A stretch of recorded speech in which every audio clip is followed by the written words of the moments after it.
함께 기도하시겠습니다.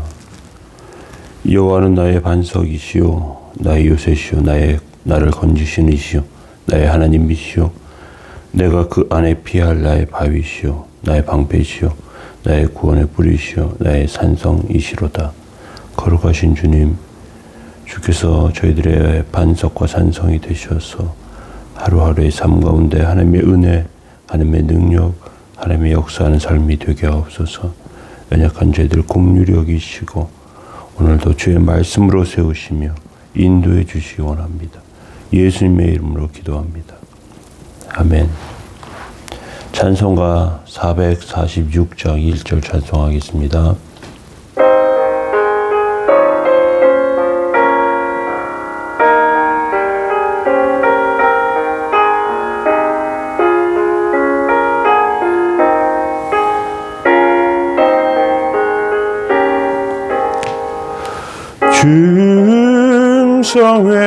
중성에는 참 기쁨 없도다.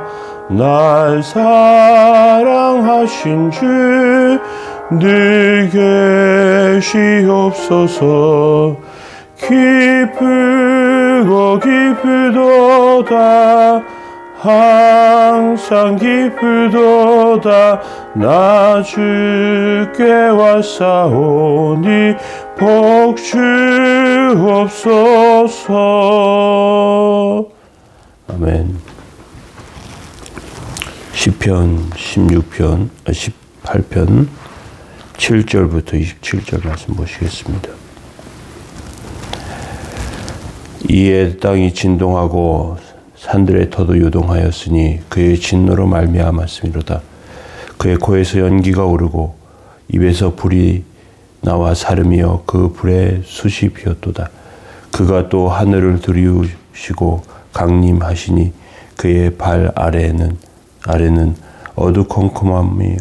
어두컴컴하도다.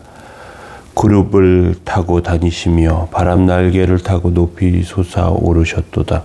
그가 흑암을 그의 숨는 곳으로 삼으사 장막같이 자기를 두르게 하시며 곧 물의 흑암과 공중의 빽빽한 구름으로 그리하시도다. 그 앞에 광채로 말미암아 빽빽한 구름이 지나며 우박과 숯불이 내리도다. 여호와께서 하늘에서 우레소리를 내시고 지존하신 이가 음성을 내시며 우박과 숯불을 내리시도다. 그의 화살을 날려 그들을 흩으시며 많은 번개로 그들을 깨뜨리셨도다. 이럴 때 여호와의 꾸지람과 곱김으로 말미암아 물밑이 드러나고 세상의 터가 나타났도다. 그가 높은 곳에서 손을 펴사 나를 붙잡아 주시며 많은 물에서 나를 건져내셨도다. 나를 강한 원수와 미워하는 자에게서 건지셨으며 그들은 나보다 힘이 세기 때문이로다. 그들이 나의 재앙의 날에 내게 이르렀으나 여호와께서 나의 의지가 되셨도다. 나를 넓은 곳으로 인도하시고 나를 기뻐하심으로 나를 구원하셨도다. 여호와께서 내 의를 따라 상 주시며 내 손의 깨끗함을 따라 나에게 갚으셨으니 이는 내가 여호와의 도를 지키고 악하게 내 하나님을 떠나지 아니하였으며 그의 모든 규례가 내 앞에 있고 내게서 그의 율례를 버리지 아니하셨음이로다. 또한 나는 그 앞에 완전하여 나의 죄악에서 스스로 자신을 지켰나니 그러므로 여호와께서 내 의를 따라 갚으시되 그의 목전에서 내 손을 깨끗한 만큼 내게 갚으셨도다. 자비로운 자에게는 주의 자비로우심을 나타내시며 완전한 자에게는 주의 완전하심을 보이시며 깨끗한 자에게는 주의 깨끗하심을 보이시며 사악한 자에게는 주의 거스리심을 보이시리니 주께서 곤고한 백성은 구원하시고 교만한 눈은 낮추시리로다. 아멘. 오늘 나의 힘이신 여호와여 시편 18편의 말씀, 오늘 세 번째 기적적으로 도우시는 하나님입니다. 다윗은 하나님께 부르짖으며 기도할 때마다 상상하지 못한 도움을 체험했습니다. 7절에 보시면 이에 땅이 진동하고 산들의 터도 요동하였으니 그의 진노로 말미암음이로다, 이렇게 기록하고 있습니다.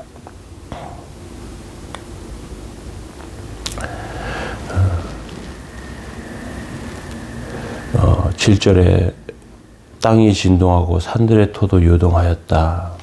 하나님의 기적적인 그런 구원의 역사를 의미하고 있습니다.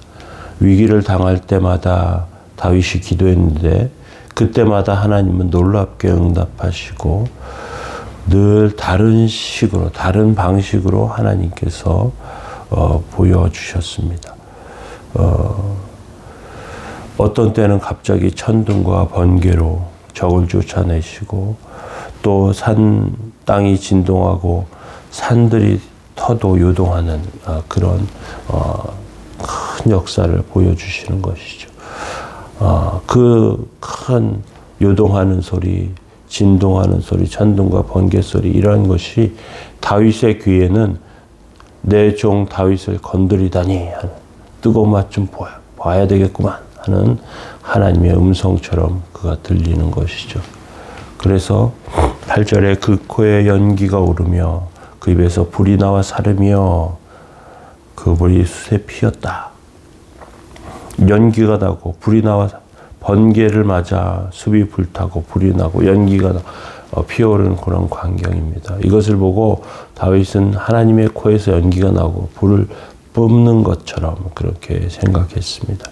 하나님께서 머리끝까지 진노하시는, 그래서 씩씩거리시는 것 같이 그렇게 보여지는 것이죠. 그런 가운데 하나님께서 그 악한 자들을 흑암 가운데 가두어 놓으십니다. 9절에서 11절에 보면 그가 또 하늘을 들이우시고 강림하시리니 그의 발 아래는 어두컴컴하도다. 구름을 타고 다니시며 바람 날개를 타고 높이 솟아오르셨도다. 그가 흑암을 그의 숨는 곳을 삼으사 그 장막같이 자기를 두르게 하시며 물의 흑암 공중에 빽빽한 구름이 그리하도다. 하나님께서 어두컴컴하게 하시고 악한 자들이 더 이상 진격하지 못하도록 우왕좌왕하게 하십니다. 하나님께서 그런 가운데 천사의 날개를 타고 그 위에 다니시는 것처럼 그렇게 시편은 묘사하고 있습니다. 하나님께서 이렇게 하시면서 그렇게 세워주시는데 적의 군대가 다윗을 포위하고 거의 죽기 직전까지 그렇게 공격할 때에 그런 순간의 마지막에 하나님께서 적을 공격하십니다. 강한 활로 쏘시고 그것은 번개와 같은 것이고 공격하는 자들을 죽게 하게 하시고 두려움에 빠뜨리게 하십니다. 우박으로 적을 내리치십니다. 다윗은 지금 더 이상 반격할 힘이 없어요. 그는 탈진한 상태입니다. 그런데 그 가운데 하나님께서 역사하시는 것이죠. 다윗의 이러한 시편의 표현들은 구약의 여러 하나님의 역사 가운데서 하나님께서 도우시는 방법들이 묵상하면서 나왔던 것 같습니다. 성경에 보면 사사기의 드보라와 시스라의 싸움을 들 수 있습니다. 시스라는 철병거를 가지고 옵니다. 900대의 철병거. 이스라엘 백성들은 감당할 수 없습니다. 그런데 갑자기 폭우가 내리고 기존의 강이 범람하기 시작하자 철병거들이 물에 빠지고 진창에 빠져서 도저히 움직일 수 없게 되었고요. 그리고 혼란스러운 가운데 그들은 스스로 자기네들끼리 칼을 휘둘러 죽게 됩니다. 사무엘 때에도 이스라엘 백성이 하나님 앞에 회개하며 미스바에서 모입니다. 회개운동이 벌어지려고 하자 블레셋 군대 사람들이 그 소식을 듣고 이스라엘 사람들이 한꺼번에 모였기 때문에 한꺼번에 그들을 죽여버리자 하면서 공격을 합니다. 악한 세력들을 하나님께서 이제 큰 우레를 바라시며 그들을 치십니다. 이러한 하나님의 기적적인 역사를 우리는 말씀을 통해서 기억합니다.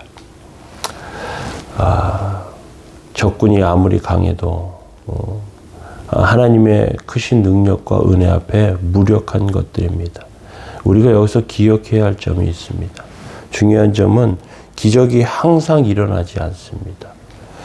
성경을 자세히 보면 기적과 하나님 나라의 부흥과 연결되어 있습니다.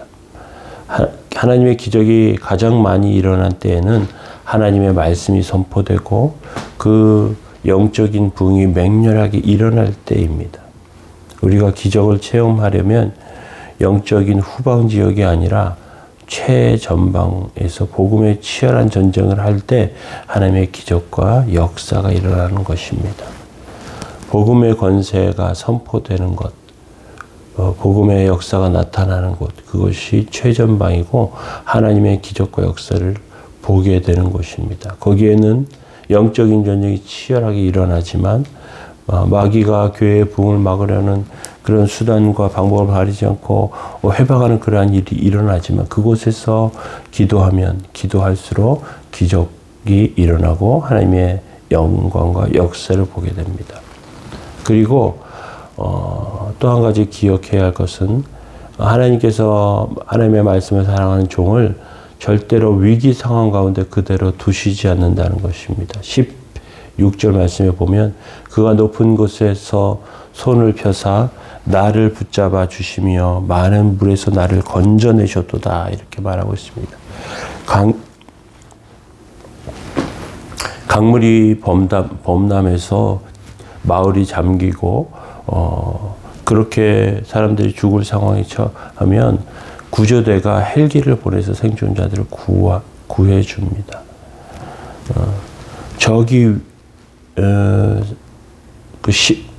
개역 한글 성경에서는 16절에 상반절에 높은 곳을 저기 위에서 보내사 그런 표현을 쓰고 있습니다. 하나님께서 구원의 천사를 보내주신다는 것이죠. 적들이 보는 앞에서 하나님의 백성을 구원하시는 것. 큰 힘이 되는, 큰 역사가 되는 일인 것을 우리가 기억할 필요가 있습니다. 그리고 17절에 나를 강한 원수와 미워하는 자에게서 건지시며 그들이 나보다 힘이 세기 때문이로다. 다윗은 그 분명히 알았어요. 적들이 다윗보다 힘이 강하다는 사실입니다. 다윗이 싸울 때 그렇게 민첩하지도 못했습니다. 그런데 천사가 도와주고 붙들어줍니다. 골리앗만 해도 얼마나 힘센 장수인지 모릅니다. 어릴 때부터 싸움꾼이었습니다. 아주 민첩하게 싸우는 자입니다. 다윗은 아니었습니다. 그런데 하나님께서 그 가운데 도저히 이길 수 없는 것 가운데 하나님께서 이기게 하십니다. 그래서 다윗은 어려움을 만날 때마다 깨달은 것은 하나님이 그의 의지가 되신다는 사실이에요. 18절에 그들이 나의 재앙의 날에 내게 이르렀으나 여호와께서 나의 의지가 되셨도다. 우리가 보험에 드는 이유는 사고가 날 때 도움을 받기 위해서입니다. 어떤 면에서 보면 하나님께서 우리의 보험이 되십니다. 우리가 어려움을 당할 때 우리를 분명하게 들어주시고 세워주십니다. 그리고 다윗은 또 한 가지 깨달은 것이 하나님께서 그를 넓은 곳으로 인도하신다는 사실이에요. 어려움이 그를 넓은 곳으로 인도한다는 것입니다. 19절에 보면 나를 넓은 곳으로 인도하시고 나를 기뻐하심으로 나를 구원하셨도다. 원수들이 죽이려고 해서 도망 다녔어요. 어려움 가운데 쫓겨 다녔습니다. 옮기지 않고 싶었지만 자리를 바꾸어야 했습니다. 그런데 바꾼 곳에서 하나님께서 좋은 일들을 만들어 주시는 것이죠. 이것이 우리가 하나님을 의지하면서 받게 되는 은혜와 복입니다. 그래서 20절에 여호와께서 나의 의를 따라 상 주시며 내 손의 깨끗함을 따라 내게 갚으셨으니 그렇게 고백하고 있습니다. 우리가 사는 날 동안 하나님을 믿고 의지하면 하나님께서 보험이 되어 주시고 우리가 상황에 몰려서 다른 곳으로 가는 것 같이 쫓겨다니는 것 같지만 하나님께서 넓은 곳으로 인도하신다는 사실을 기억하시면서 오늘도 하나님의 능력과 은혜가 저희들 삶 가운데 있도록 그렇게 기도하시기 바랍니다. 기도하겠습니다. 거룩하신 주님, 주의 은혜와 하나님의 사랑 감사합니다. 하나님께서 저희들을 위기와 어려움 상황 가운데서 도우시는 줄 아오니 저희들의 영혼을 거룩하게 하시고 정결하게 하셔서 하나님께서 인도하시는 곳 가운데서 넓은 곳을 발견하고 하나님의 은혜를 깨달으며 하나님의 역사, 하나님의 함께 하시는 그 능력, 은혜를 기억하며 세워지도록 주님 붙들어 주옵소서. 저희들의 영혼을 복되게 하여 주시고 오늘도 거룩한 삶으로 세우시기 원합니다. 감사드리며 예수님의 이름으로 기도합니다. 아멘. 네, 교회를 위해서 함께 기도해 주시면 좋겠습니다. 성도들을 위해서 함께 기도하는 시간 갖기 바랍니다. 함께 기도하시겠습니다.